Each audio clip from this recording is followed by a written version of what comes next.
Bismillahirrahmanirrahim. Assalamualaikum warahmatullahi wabarakatuh. Perkuliahan minggu ketiga kali ini, kita akan mencoba belajar tentang dinamika benda titik. Dinamika kita mengetahui bahwa sebuah bidang fisika tentang gerak, perpindahan posisi, kecepatan, percepatan, dan seterusnya, di mana faktor penyebabnya itu diperhitungkan. Nah, apa faktor penyebabnya? Faktor penyebabnya di sini adalah gaya. Nanti kita akan mempelajari tentang apa itu gaya. Kemudian ini kenapa disebut sebagai benda titik? Kenapa tidak dinamika benda saja, tapi lebih spesifik benda titik? Nah, benda titik di sini adalah dalam fisika itu mencakup semua segala bentuk benda, baik yang memang betul-betul bentuknya seperti titik atau memang benda besar tapi kita anggap titik. Jadi bumi itu juga sebenarnya bisa dikatakan mungkin titik apabila dibandingkan dengan alam semesta, atau misalkan peti juga bisa dianggap petik jika dibandingkan dengan benda yang lebih besar lainnya. Dan juga benda titik itu menyatakan bahwa tinjauan benda yang kita sedang sistem yang kita amati itu, misalkan peti.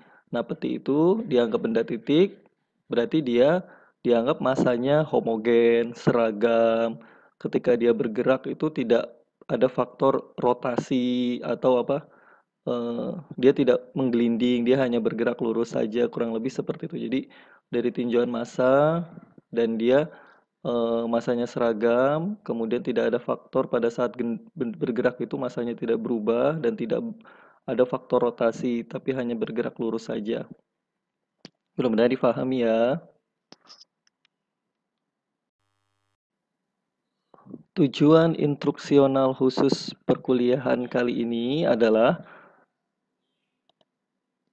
setelah kalian mengikuti mata kuliah ini, diharapkan memahami hukum-hukum Newton pada gerak bidang datar. Kemudian mampu menggambarkan diagram gaya pada sistem yang diberikan. Yang selanjutnya adalah menerapkan hubungan gaya atau bisa kita lambangkan F, gerak untuk berbagai keadaan. Baik, subtopiknya ini ada inersia. Apa itu inersia? Kemudian hukum Newton 1, 2, dan 3. Kemudian gaya dan gerak. Kemudian aplikasi Newton, benda dalam keadaan setimbang dan dinamik. Dinamik artinya dia bergerak, berubah kecepatannya. Kemudian diagram-diagram gaya pada suatu sistem yang diberikan. Nah, ini dia pendahuluan. Secara pengalaman sehari-hari, gaya dilihat sebagai dorongan atau tarikan. Kalau kita merasakan sebuah dorongan atau ditarik tubuh kita, maka kita sedang mengalami pemberian gaya. Ada dua macam gaya. Pertama, gaya kontak. Nah, yang terjadi persentuhan ini biasanya mudah sekali untuk dilihat. Terjadi persentuhan antara dua sistem atau dua benda. Contohnya adalah dorongan, kemudian tarikan, ditarik, kemudian gesekan, dan kemudian pegas. Ini kontak semuanya. Biasanya ada body kontak, berarti ada dua benda atau duanya bersentuhan, kelihatan batasnya tuh, persentuhannya itu kelihatan. Kemudian yang kedua adalah gaya yang bekerja jarak jauh, action at a distance. Jadi ada aksi, ada tarikan atau ada dorongan pada jarak tertentu. Misalkan gaya gravitasi. Nah, ini gaya gravitasi ini kan benda jatuh, tidak ada bendanya jatuh itu bukan karena ditarik tali terus kemudian jatuh, tapi dia jatuh saja, ada gaya tariknya. Kemudian ada gaya kolom antara dua partikel, positif sama negatif, tarik menarik. Nah, kenapa ini terjadi? Nah, ini dikenal sebagai gaya kolom. Nah, jika dilihat dari level atomik, bahkan kalau kita melihat level yang lebih kecil lagi, gaya kontak atau gaya yang bersentuhan itu sebenarnya juga merupakan aksi pada jarak Nah, nanti kita lihat lagi ini mungkin pada kajian fisika lebih lanjut ya, fisika kuantum dan seterusnya. Ini kita fisika itu berkutat pada situ saja. Gaya, kenapa apa sebuah partikel benda itu bergerak terus kemudian dia berubah posisi, itu nanti ada penyebabnya gaya. Nah, sekitar itu saja. Nanti bisa rumusnya bisa bermacam-macam keturun kemana. Bisa ke gas, gas seperti gas itu kan sebenarnya pergerakan juga apa partikel-partikel udara yang sangat kecil lah. Kita hitung pergerakannya. Nah, jadi memahami tentang gerak itu adalah konsep dasar dari fisika karena memang eh, memahami benda bergerak itu adalah ilmu paling apa ya, ilmu yang salah satu ilmu yang termasuk tertua. Mungkin pada zaman Yunani itu sudah dikaji tentang kenapa benda itu bisa bergerak terus berpindah massa dan sebagainya. Kemudian baru muncul kajian ilmunya secara ilmiah dan diakui oleh dunia ketika masa apa? Hukum gravitasi Newton ya. Newton berperan teramat penting.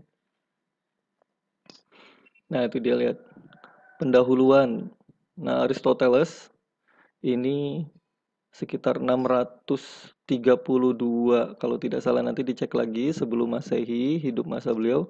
Setiap benda di alam ini memiliki tempat alamiahnya masing-masing. Tempat alamiahnya jadi kalau misalkan memang itu ada batu di sana, nah memang dia di sana dan dia akan diam seperti itu sampai ada sesuatu yang mengganggunya.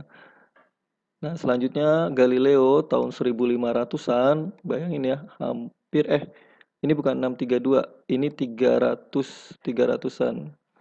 Berarti sekitar 1800 tahun yang lalu mulai mengenalkan apa disebut konsep kelembaman atau inersia. Lembam. Nah, apa itu lembam?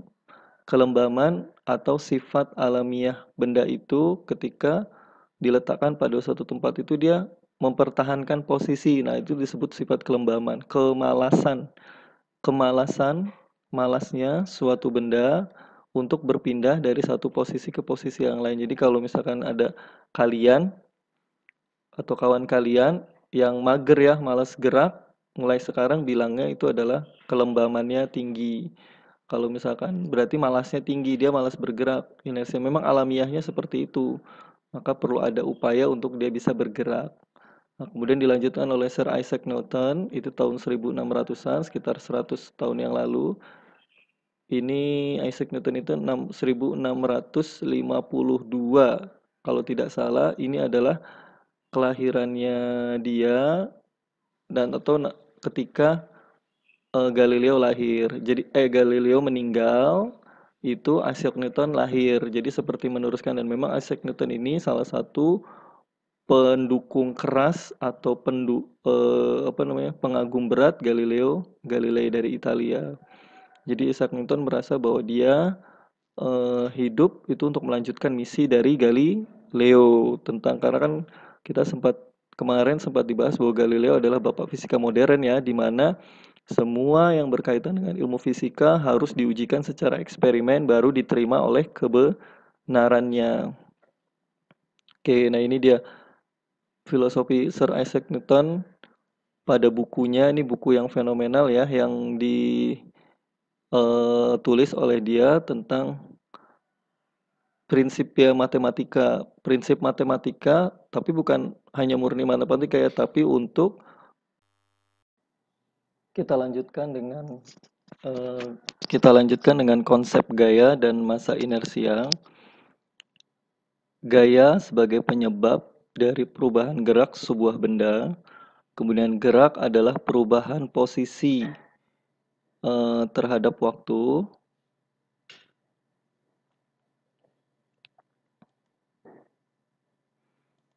Jadi besaran gerak yang penting adalah kecepatan.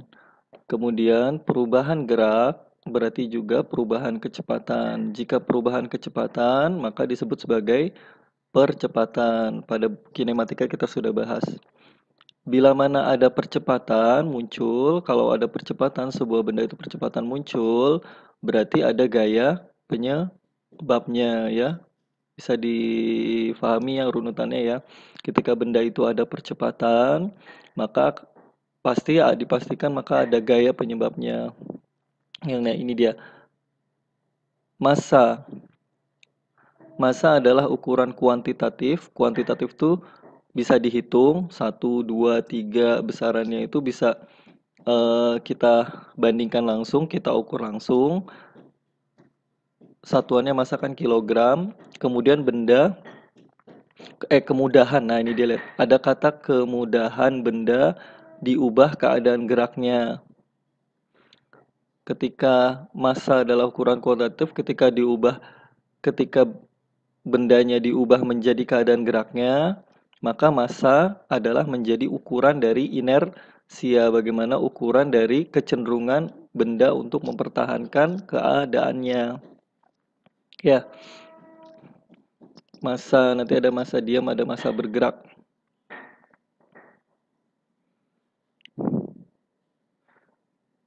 Selanjutnya adalah hukum 1 Newton. Hukum 1 Newton itu jika resultan gaya yang bekerja pada benda sama dengan 0, maka benda tersebut tidak mengalami perubahan gerak. Artinya jika dia diam, tetap diam. Kalau dia bergerak lurus, tetap lurus beraturan. Tetap lurus beraturan berarti dia kecepatannya konstan ya. Atau kalau kecepatan konstan berarti percepatannya sama dengan 0. Disebut hukum inersia sebab menyatakan bilangan resultannya adalah 0. Benda cenderung mempertahankan keadaannya inert. Dia stabil ya, karena kondisi natural alamiah sebuah benda itu adalah tidak bergerak, artinya dalam keadaan energi yang paling minimum. Jadi sebenarnya keadaan diam dan gerak lurus beraturan tidaklah berbeda.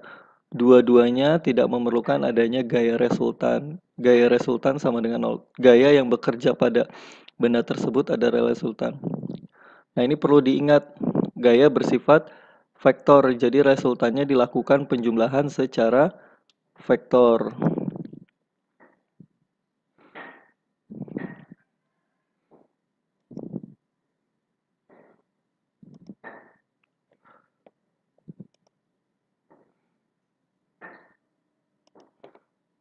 Nah, misalkan kita ada sebuah benda ya. Ini sebuah benda.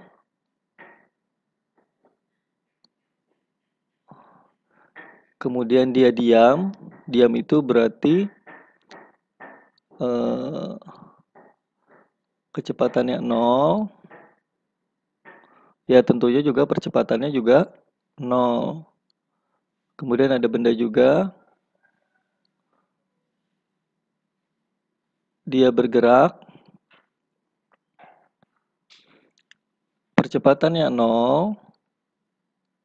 Tapi kecepatannya ada konstan, misalkan m meter per second. Nah ini dua-duanya memenuhi hukum 1 Newton, di mana resultan gayanya sama dengan 0.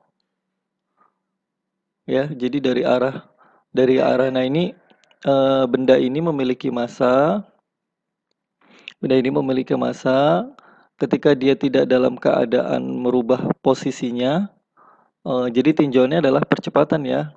Jadi kalau misalkan dia tidak merubah posisinya, diam saja, berarti dia masa inersianya atau kemalasan. Ini juga sebenarnya kalau dilihat juga sama, walaupun dia tetap bergerak, tapi sebenarnya dia dalam keadaan stabil atau dalam keadaan energinya yang paling rendah. Kalian di sini tidak ada gaya yang merubah dalam sisa tersebut. Ini sama-sama merupakan definisi dari hukum 1 Newton. Ini sama orang-orang teknik sipil sangat dipakai ya. Keseimbangan buat bangunan, terus kemudian membuat sistem-sistem yang stabil sehingga bisa berdiri kokoh, bagaimana mempertahankan, menghitung gaya yang bekerja dari bawah, dari atas, dari samping sehingga stabil, tidak meruntuhkan bangunan. Ini sangat dipakai sekali. Hukum tentang keseimbangan, terus kemudian sistem terhadap lingkungan. Ini dipelajari di hukum 1 Newton. Baik, selanjutnya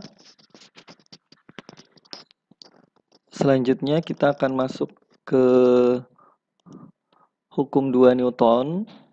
Hukum 2 Newton menyatakan, ini di SMA kalian sudah mendapatkannya dari guru-guru, kita menyatakan pengaruh lingkungan pada suatu benda secara kuantitatif dapat diukur dengan besaran yang disebut sebagai gaya F. Bentuknya bisa dituliskan bergantung dari interaksinya. Interaksi itu berarti ada dua benda atau lebih ya. Gaya gravitasi ini sama dengan G, F sama dengan G, tetapan gravitasi M1 kali M2 per R kuadrat, kebalikan dengan jaraknya. Kemudian gaya pegas, kan ini ada interaksinya antara benda dengan pegasnya. Kemudian gaya gesek antara benda dengan permukaannya, ini ada N-nya, gaya normal dan lain-lainnya. Bila kita berhasil menyatakan itu, maka dengan hukum Newton kita akan diberitahu perubahan gerak yang terjadi. Perubahan gerak yang terjadi yaitu adalah percepatan. Jika A diketahui, kalau A diketahui, A udah tahu nih, maka dengan syarat awal yang cukup, riwayat benda hidup itu akan diketahui. Di riwayat benda hidup itu maksudnya benda itu dia bergerak dari titik mula ke titik akhirnya, ya kan? Ketika dari percepatan dia dapat V, kemudian akhirnya dapat R. Posisi ya dari percepatan diintegralkan jadi kecepatan, kemudian diintegralkan lagi menjadi R. Nah, hukum Newton ini menarik. Ini sebuah landasan apa yang dikenal sebagai, mungkin nanti kalian coba cari ya, deterministik. Nah, apa itu deterministik? Deterministik ada sebuah konsep pemahaman di bahwa ketika kita mengetahui posisi awal, kemudian kita bisa melihat lintasan pergerakannya, maka kita akan bisa memprediksikan kejadian dia di masa depan. Kejadian dia di masa depan misalnya kecepatannya berapa, gaya yang diperlukan berapa. Nah, sistem deterministik ini dikenal juga sebagai konsep dari hukum sebab akibat. Nah, hukum Newton ini menguatkan tentang bahwa fisika yang kita rasakan saat ini itu harus mengalami ada sebab akibat, ada sebabnya. Nah, akibatnya apa? Sehingga bisa diprediksikan kejadian. Makanya kayak misalkan orang dulu kenapa bisa memprediksikan gerak evolusi matahari. Nah, ini pakai hukum 2 Newton konsep dasarnya. Seperti itu. Nah, ini dia dalam gagannya lingkungan terhadap sistem. Sistem ini bisa dikajikan misalkan apa saja ya. Orang mendorong peti atau macam-macam ya, atau gerak bulan mengelilingi bumi. Nah, kemudian di sana ada interaksi. Nah, ini contoh-contohnya yang terjadi interaksi. Ini ada banyak gaya-gayanya. Kalian bisa tuliskan. Yang F itu macam-macam, ada gaya kolom, ada gaya gesek. Nah, selama dia gaya, kemudian dia satuannya Newton. Satuannya kan Newton ya gaya. Ini bisa saling terhubung. Misalkan kalian ingin merubah dari gaya gesek menjadi gaya pegas menjadi gaya gesek. Kemudian berarti kan gaya pegas, F pegas sebanding dengan gaya gesek. Karena sama-sama Newton ya. Kemudian satuannya lagi misalkan kalian untuk gaya rotasi ya. Gaya berat, W berat sebanding dengan gaya sentripetal. Nah, seperti itu.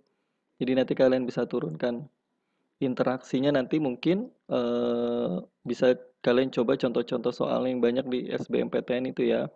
Sehingga muncul percepatan. Percepatan adalah perubahan gaya yang diberikan kepada suatu benda. Jadi kalau kalian mendorong sesuatu dan benda itu bergerak, pasti ada percepatannya.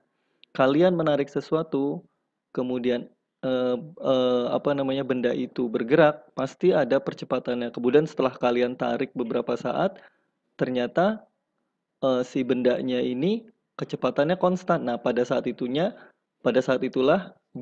hukum 2 Newton berubah jadi hukum 1 Newton. Seperti itu ya.